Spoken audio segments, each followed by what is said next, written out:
Hello guys, welcome back to my channel Yashoda Das 93 চ্যানেলে তোমাদের সবাইকে জানাচ্ছি স্বাগত। তো তোমরা সবাই কেমন আছো? আশা করি ভালোই আছো।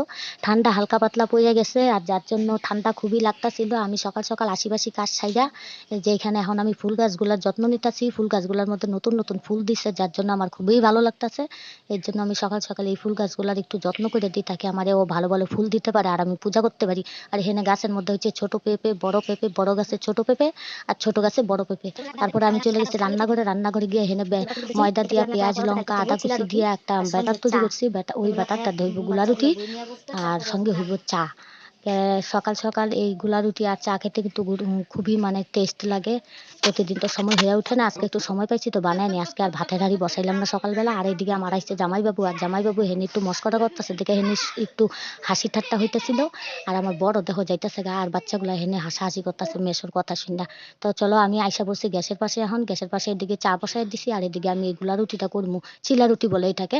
তো এই যে আর এখানে দোকানে লিকুইড দুধের চা। আর এই চা মানে আমাদের তো গাই নাই, এর জন্য লিকুইড দুধ দিয়ে চা খাই। যার জন্য এই লিকুইড দুধের চা অর্ধেকটা রাত্রেবেলা করছিলাম, অর্ধেকটা এখন ছিল, এর জন্য এখন ওইটা দিয়ে চা বানাইতেছি। আর সঙ্গে এগুলা রুটি করবো, গুলা রুটি তো না, চিলা রুটি। তো চলো বন্ধুরা, এই যে আমার চা একেবারে রেডি হয়ে গেছে। শীতের দিনে গরম গরম চা সকালবেলা, বাহ, এর থেকে এত বড় কিছু হইতেই পারে না। চা নামায় দেওয়ার পর আমি এখানে বসাই দিলাম একটা তাওয়ার মধ্যে ঢেলে দিলাম একটু হালকা করে তেল, নাহলে চিপকা যাবো। কারণ আমার এই ননস্টিকের তাওয়াটা আমি ঘষিয়া একেবারে সাদা করে ফেলাইছি, যার জন্য চিপকাইতে পারে। এর জন্য আমি একটু তেল দিয়ে নিছি। আর হয়ে গেছে আমার একটা রুটি, আমার ব্যাটারে আমি দিয়ে দিছি, আর একটা এখন দিতে। তো আমার ভিডিওটা যদি ভালো লাগে একটা লাইক করে দিও। তো আজকের জন্য টাটা।